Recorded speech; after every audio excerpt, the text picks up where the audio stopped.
What is the most severe case of someone being completely out of touch with reality you've ever seen?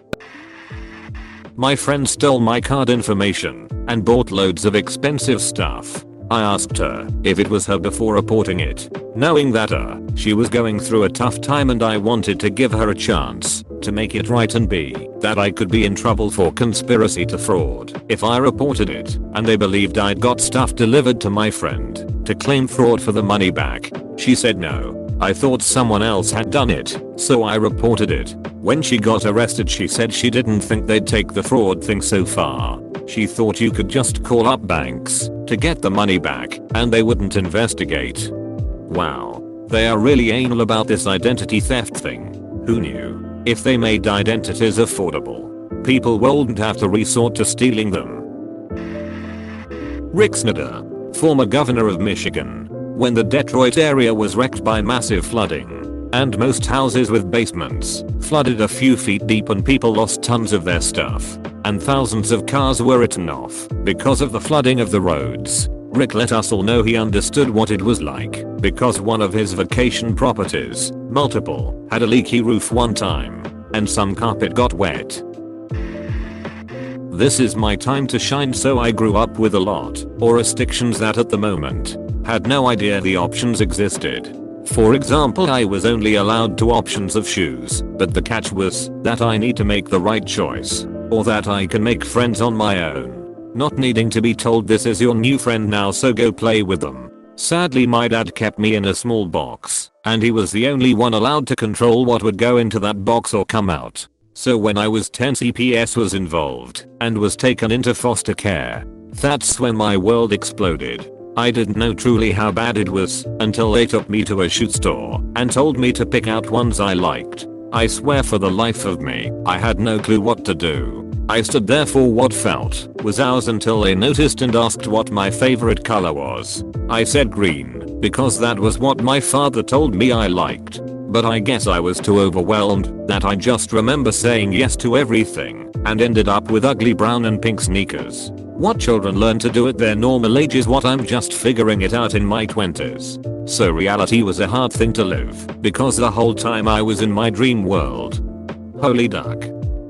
Hope you're doing better now. Luckily I'm good. Not great because there are a lot of social cues that I can't recognize, so things become awkward. Lol, truthfully social situations that involve more than one person is hard, but I still try to push myself to say hi to strangers. To me it was normal, so they are just funny stories to tell.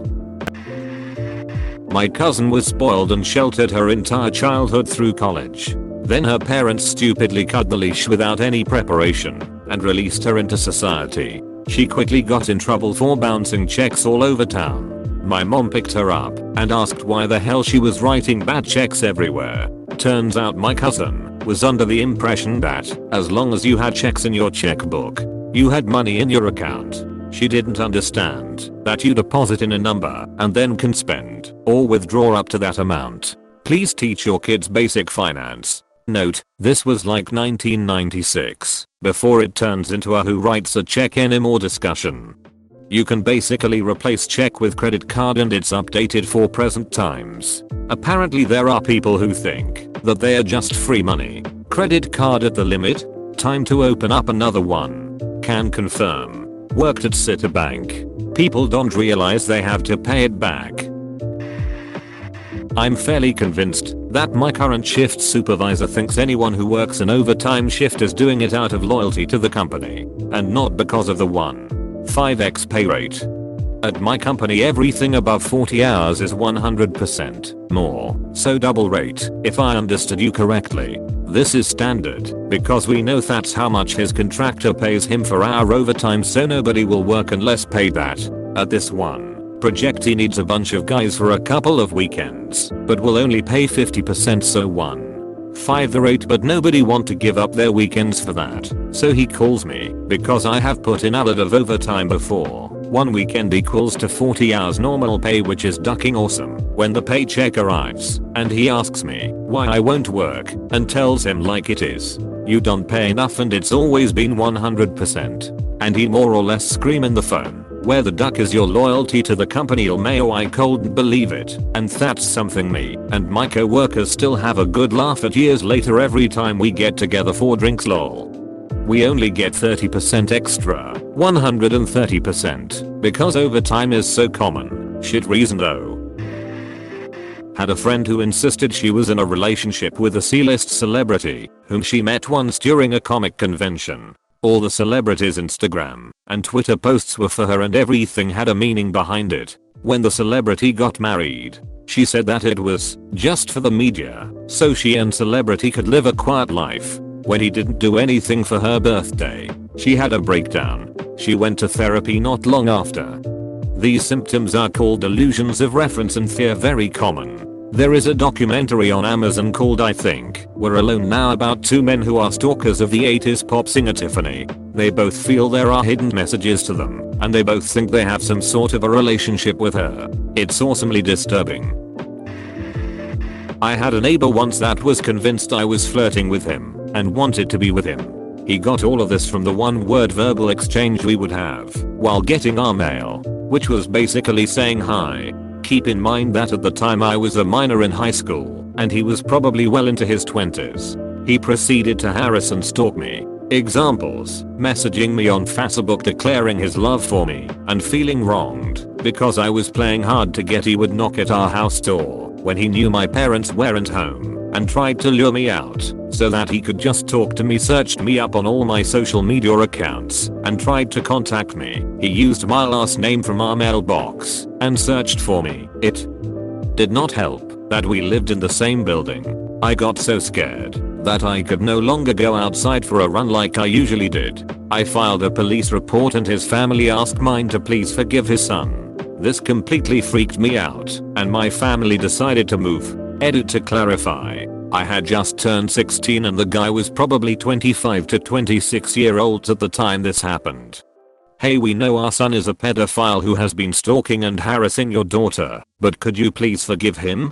God, this reminds me of when I was younger. There was a boy in my neighborhood who was 4 years older than me. I was 8 and he was 12. We used to play together a lot and he would frequently just show up at my house to play. I guess my mom thought nothing of it since he was still a kid too. One day this kid attempted to molest me, and thank God my mom had always been very vocal about what to do if someone tried to touch me or say anything weird.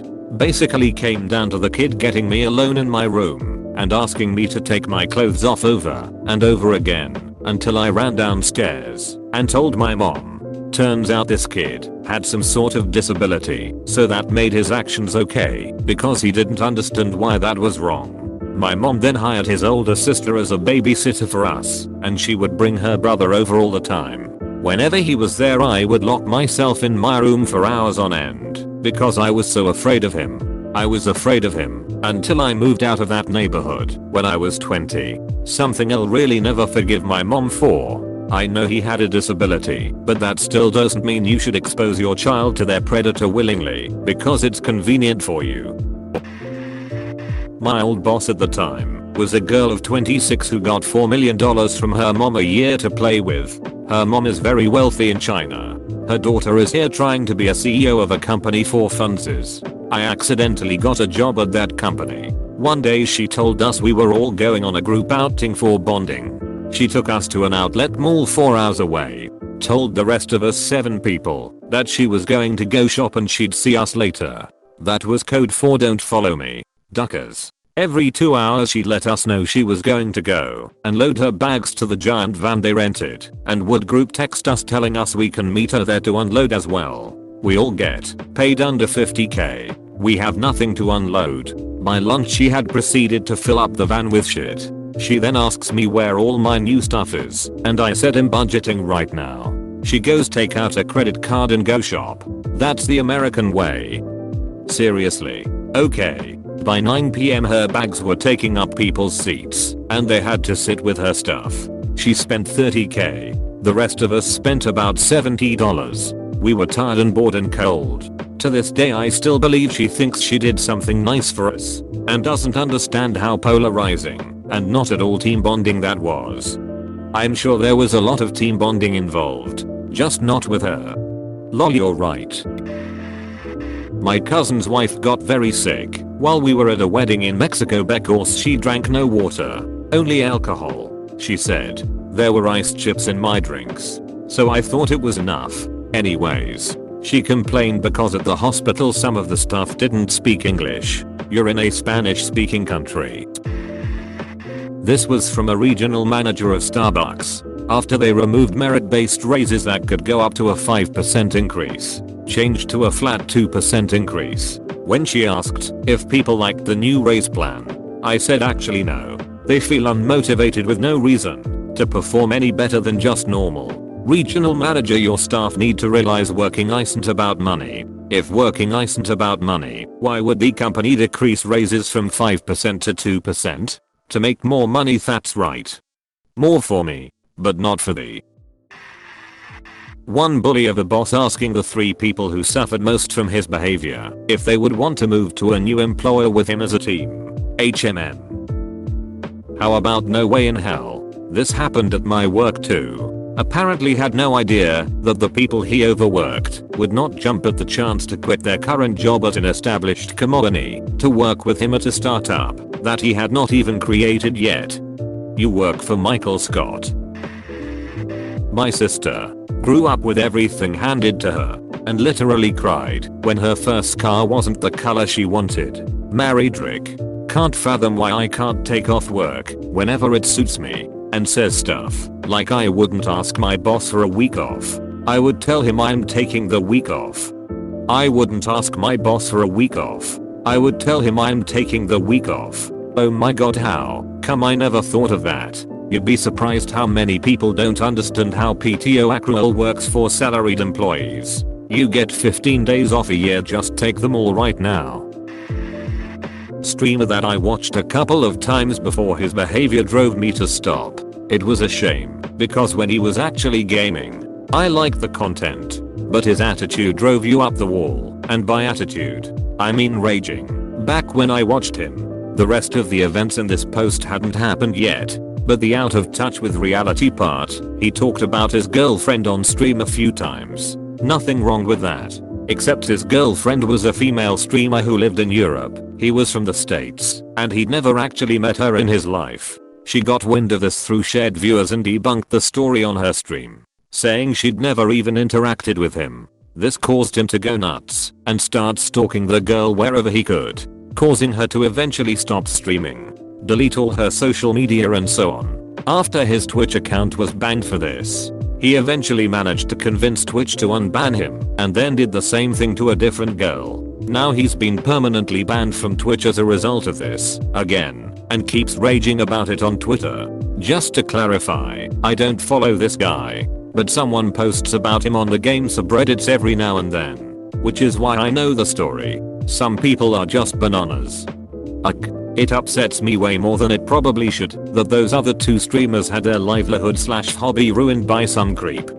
No, I think that's a pretty reasonable thing to be upset about. We all should be livid, I think. In no country is it ever okay to abuse someone so badly that they have to disappear from certain aspects of their life, work, hobbies, friends, and go undercover just to be safe from you. It's probably just really hard to take legal action about it because of the international nature of his crimes. Working in a pharmacy. Hello. Can I get the yellow ones please? Sorry, could I get your name first? It doesn't matter. I just need the yellow round ones. Did you have a prescription? No. I always get them here. Little yellow round ones. It went on like this for literally 20 something minutes. Here's what I found out in that time. My little yellow round ones. He meant red/orange circular Xarelto tablets. He had been on a lower dose a couple of years ago. He had not filled the yellow ones in over 18 months. There was one dispense tech who knew his name and knew his doctor. By sheer coincidence, she'd greeted him every time he came in for the last 2 to 3 years. He physically had no idea how a pharmacy works. He'd only even been to this one. Only ever picked up one medication. And only through one tech who knew the doctor sent his scripts through every few months. It was surreal, explaining reality to somebody who by pure fortune had never experienced it. Hello. Can I get the yellow ones please? You've also just described what it's like to work in a library. Accurate. It'll either "Can I get the vague subject book here," or they'll have a completely wrong title and expect you to know what they want telepathically. Hey, thanks for watching, and don't forget to subscribe for more daily Reddit videos.